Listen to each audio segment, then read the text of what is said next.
All right. Good evening, Anne. And how are you this evening? Thanks for joining me.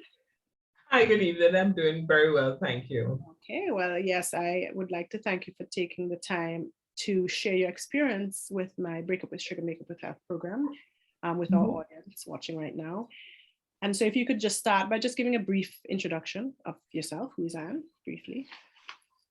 Okay, well, I live in the Caribbean and I am 50 plus, being a little coy here.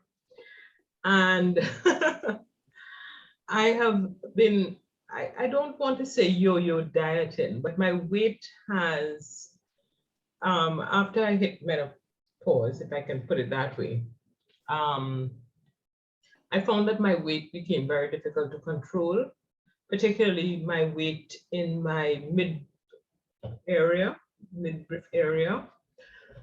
became very difficult to control. And I resorted to a number of different diet regimens and exercise regimes in order to lose weight. At the time when I started, I was of the view that exercise could do it all.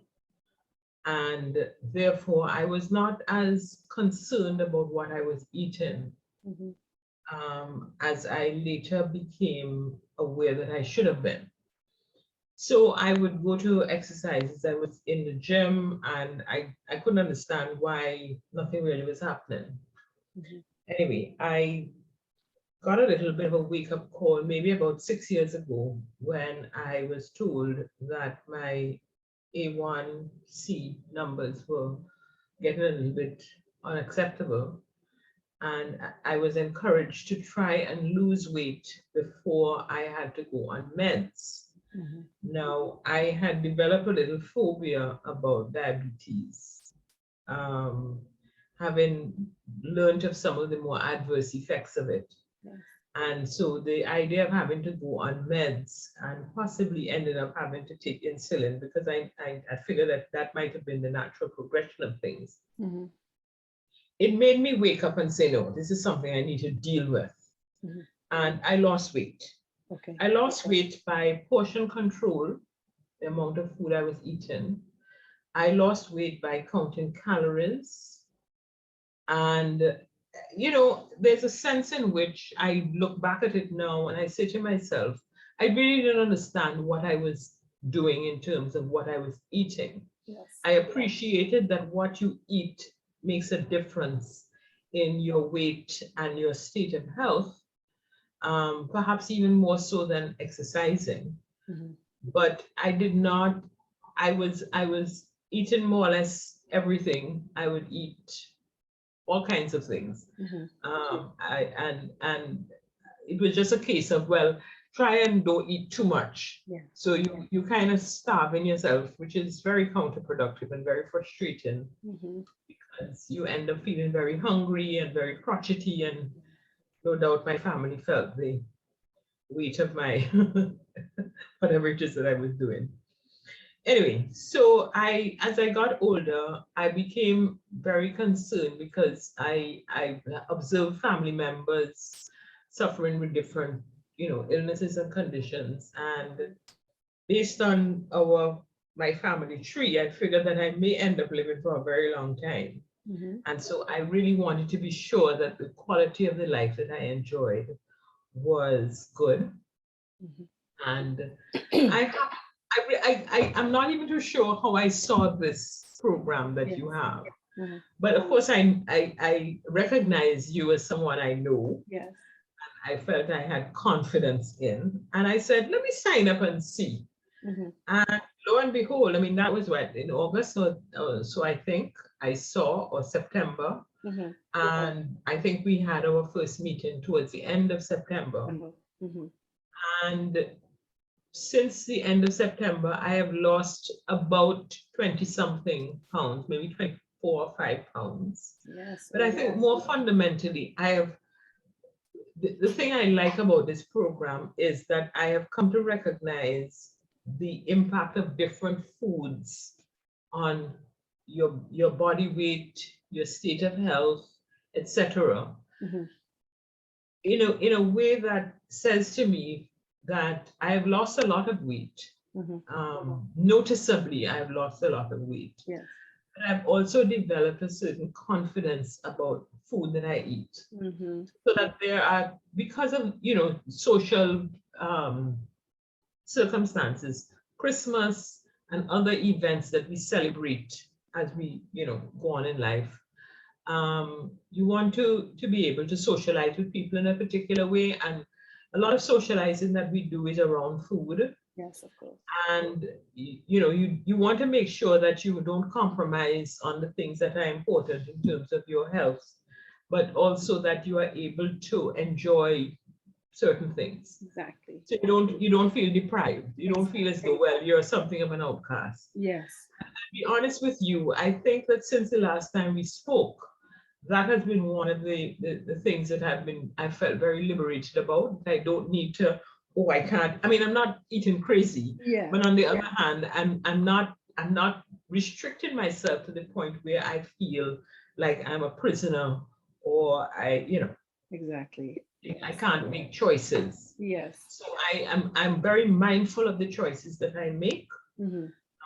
And I understand that you can't, if I go crazy and every time I pass certain places I buy a cookie and have it to eat, I know that there are going to be consequences for that. I'm not going to do that. Yes. But on the other hand, I don't feel that I can't enjoy food in a wholesome and good way. So that is one of the things that I think that I've been able to learn over the last 5 months. Yes. Yes. Yeah. And just to reiterate, so one of the points you made was the fact that now the effect that food or different foods have in your body. And so for that reason, you're able to make choices accordingly, right? Correct. Yes. Yeah. And going through the program, right, for the 10 weeks that we worked together, what would you say was probably the most surprising benefit to you of breaking up with sugar?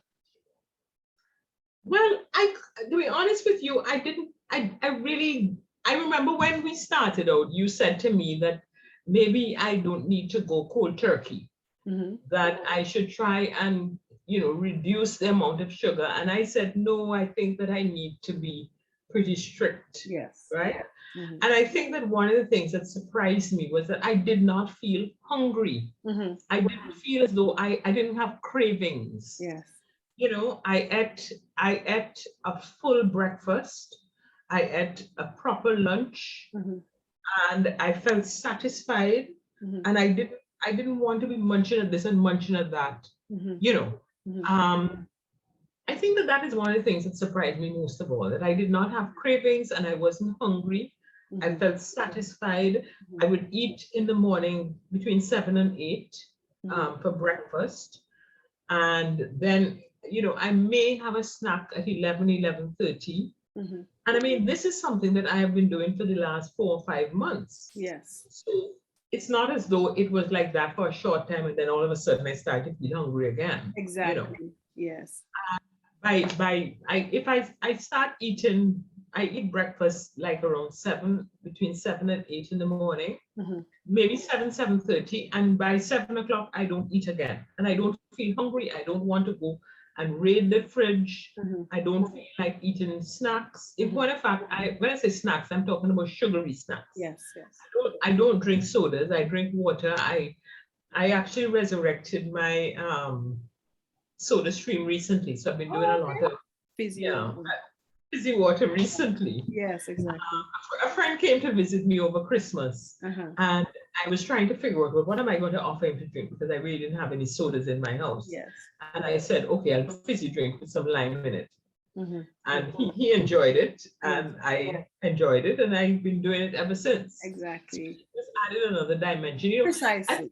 I think that the real thing is that you don't have to be eating all of these sweet things in order to feel satisfied, and you don't feel deprived if you're, Yes. And then your point too, talking about just not feeling as hungry, is because you were able to completely stop eating all the bread and some of those other sort of flour products, right? And cookies and so on. And then you sort of figured out the type of meals, how to structure your meals, right? So that you were actually, they were nutritionally dense, and so that you were satisfied for a long enough period, right? So eating less, but still also, losing weight as time went by. Right. Yeah. And I've discovered a lot of things that I didn't even know existed. In terms of, well, I eat a lot of vegetables, but I also eat quinoa, and I discovered something called farro, which I just bought. I haven't tried it yet, but I've discovered that. So, the thing about it is that I think that if you limit yourself to what is commercially produced and easily available, like the cookies and the breads and those kinds of things, they're easy. They're easy to get. But there are a lot of other things that are available that just require and don't require a whole lot of work in the kitchen, because I'm not really into this kitchen and I was thing. gonna come to that. Yeah. I was gonna sort of share with the listening audience the fact that in probably our first conversation, I think you kind of made it clear, I don't like to cook, I don't cook, I don't spend time in the kitchen. And I was just so impressed and had to chuckle to myself how 3 weeks in, like, you were cooking, you were buying kitchen gadgets, you were food prepping, and for you, like, you just kind of got into it, right? And had like this plan I remember you telling me, my food tastes so much better than that other food that I have no interest in buying any other food. So, I just want people to know that, you might think you don't know how to cook or you don't like to cook, right? And you're not doing anything fancy, but you just have this process now and you're organized, right? And your food tastes so good that you actually want to sort of get yourself organized to prepare, because like it's overall better for you. So I thought that was an interesting point, from never cooking, hardly ever cooking in the kitchen, to actually looking forward to doing your own things in the kitchen. Yes. And then I bought a set of containers online, right, so that I could, when I cut up vegetables or even have leftovers, I can easily store them in the refrigerator and they're easily accessible. Cooking, and you've shared a couple recipes with me and ways of preparing food. Which is very, it doesn't take a whole lot of time. It's not, a whole lot of work, no complications, and that has made a lot of difference. You're right. I mean, I am right now, I'm very critical of the food that is available, because I can buy food and have it delivered to my office, for example, but it's very limited what I want to eat. Because of, when I look at the recipes of how, or the menus, I don't know, I don't want to eat that. That is not going to be good for me. So it has made me a very discriminating. Which we all really should be, a little more so discriminating. So just to share a couple of points, I know at the start you shared that you lost up to this point over 20 pounds, but just in the first 9 weeks, so we spent 10 weeks together, and by 9 weeks, you were down 15 pounds, right?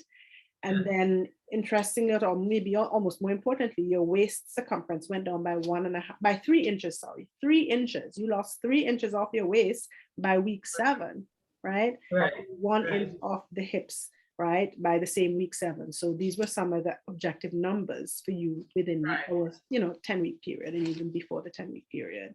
So I thought the audience would find that interesting. Tammy? It has continued since then, because I'm wearing clothes now that I can't tell you when last I was able to wear. Great.